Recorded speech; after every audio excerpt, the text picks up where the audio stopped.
Hello, Alan Ryder, Southeastern Railway Museum, and welcome to another episode of our continuing adventures with our ST45-2 8954. And this time it's just a few odds and ends we need to take care of. We're going to set the injector racks. We're going to take care of a brake cylinder that's being recalcitrant. And we're going to install a temporary air horn and give the locomotive a voice. So, without further ado, shall we begin? Ever since we got this engine running some time ago, I've noticed a bit of a thumping sound.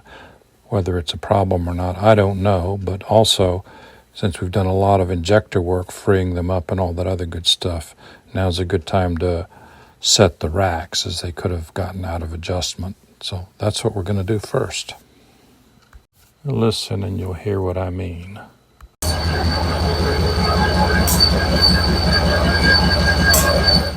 This is the top of the engine, and over here is the lay shaft that controls the injector, and this is the link to the injector, and it's buried down here underneath the fuel lines. And you see these hex nuts right here. These are how you adjust it. And what that does is that it tells the injector just how much fuel to put into the engine when it fires. So what we're going to do, I will show you on the other side.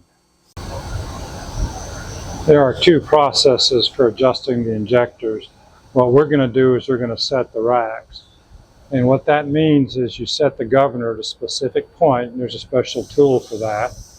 And then you go and check each injector to be sure it's at where it's supposed to be for that particular setting. And again, there's a tool that does that. We'll see in a minute.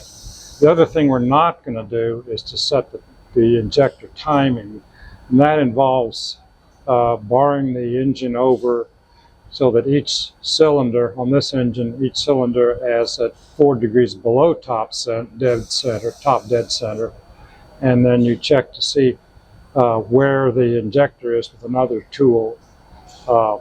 And so you have to rotate the engine to position it for each cylinder. There's 20 cylinders, so it's 20 different places you have to rotate the engine. It's fairly tedious. And I really don't think that's what the issue is with this engine. I think it's just that the injectors, some of them are firing a little harder, and some of them not as much. And that's kind of like you're adjusting a carburetor on an automobile. Timing the injectors, the process we're not going to do, is sort of like setting the timing where you adjust the distributor on an older car so that the distributor fires the spark plugs at a specific time. So we'll do that later if we have to, but I don't think that's necessary. This tool is called a governor jack, and this is what you use to set the governor to a specific point on the scale. We didn't have one. So I made some inquiries, and I sent an email to a company called Tesco. They make a lot of specialty tools for locomotive maintenance and repairs, asking them how much does one cost. And they sent back, we'll give it to you since you're a museum and a 501c3 charitable organization.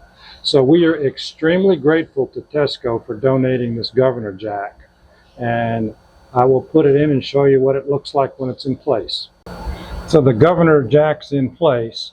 It hooks to the lay shaft where it comes out of the governor and positions the governor so that you can set this to the correct scale, which is 1.0. So it is in position to start checking the injector racks to see if they're where they're supposed to be.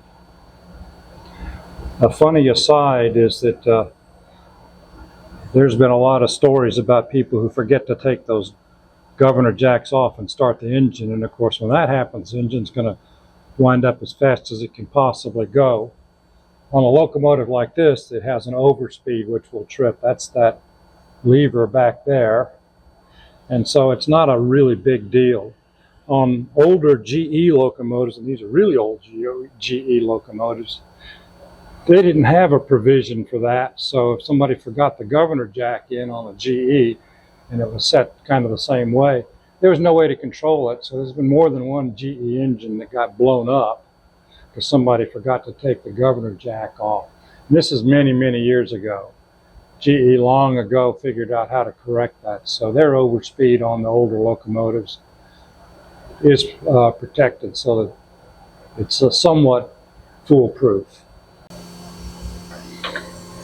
So this is the tool to check the calibration on the injectors. And what we do is we put it over the rack there, or rack of the injectors, and there's a pointer. You can see the pointer move when I move it back. And that's supposed to be right in the middle. And this one was not. And I adjusted it to get it correctly. And to adjust it, you loosen this lock nut and just simply turn that until you get it where it's supposed to be. So that's the process. See it move when you pull it back. So we got 19 more to go.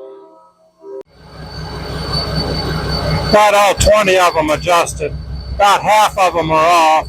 So they're calibrated now. The engine really doesn't sound any different, but at least we know the injectors are where they're supposed to be. So that'll about finish this one off. This is the left front brake cylinder, and it's right underneath the battery boxes, and it is stuck.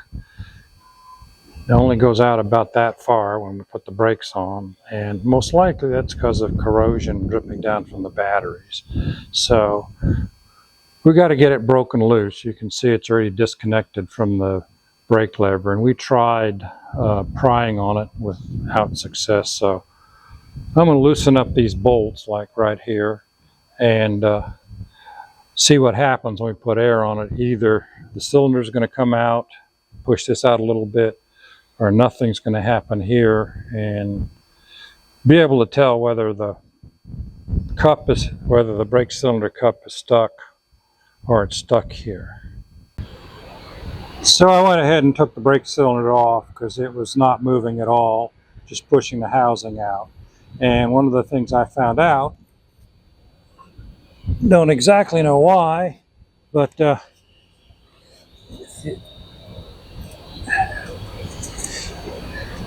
go ahead and push it, try to lift it up and push it down. What I found out is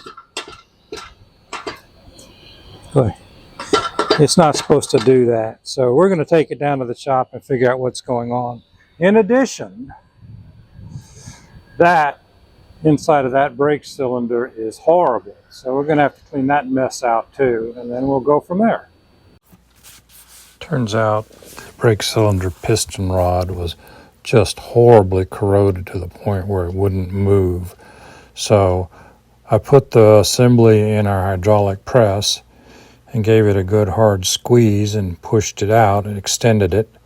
And as you can see from the photos, it is pretty nasty.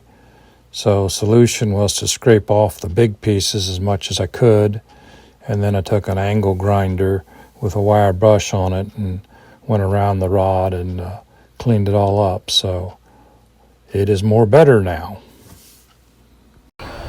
Got the brake cylinder put back together, and it's working like it should. It was absolutely loaded with rust and debris. But we got her cleaned out, lubed, and all is good now.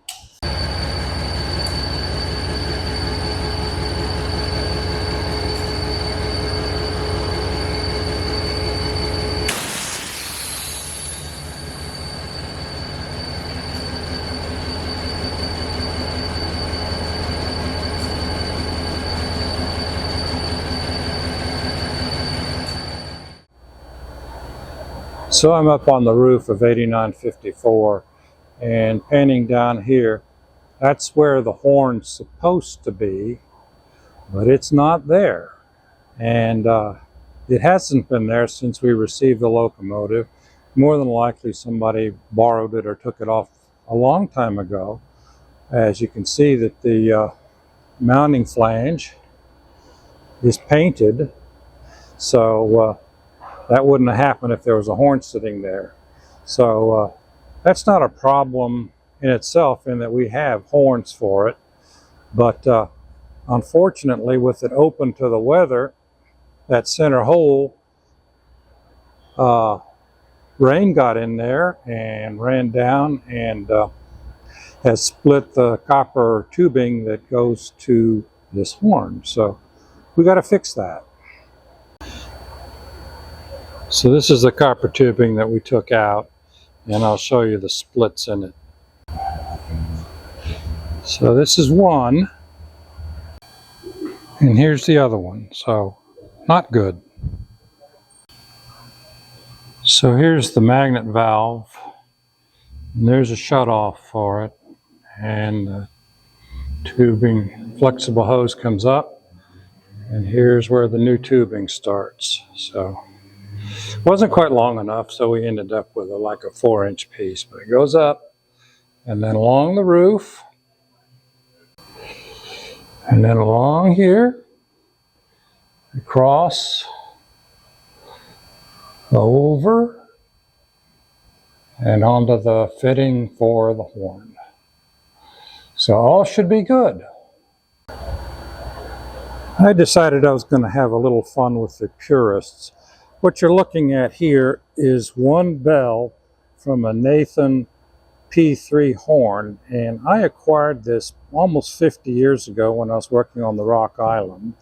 And I was driving around in the shops at Silvis, and this was laying in the parking lot in the middle of the road. So I picked it up and kept it as a souvenir.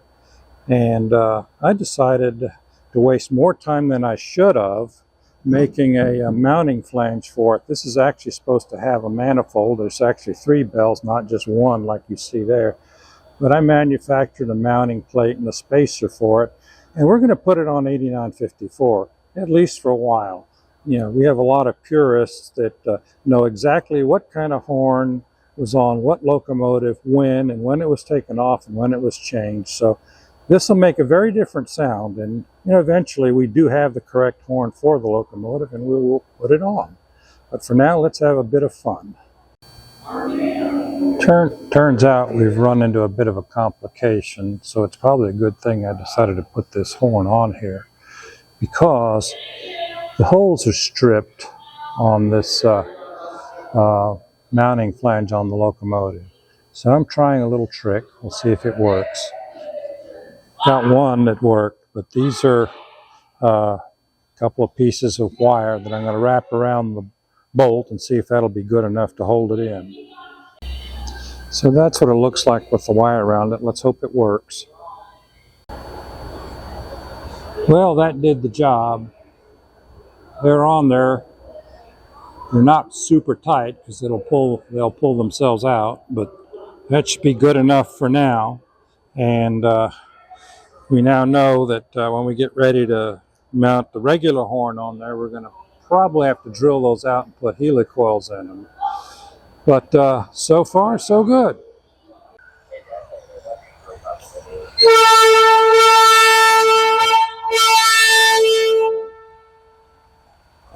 Horn's fixed.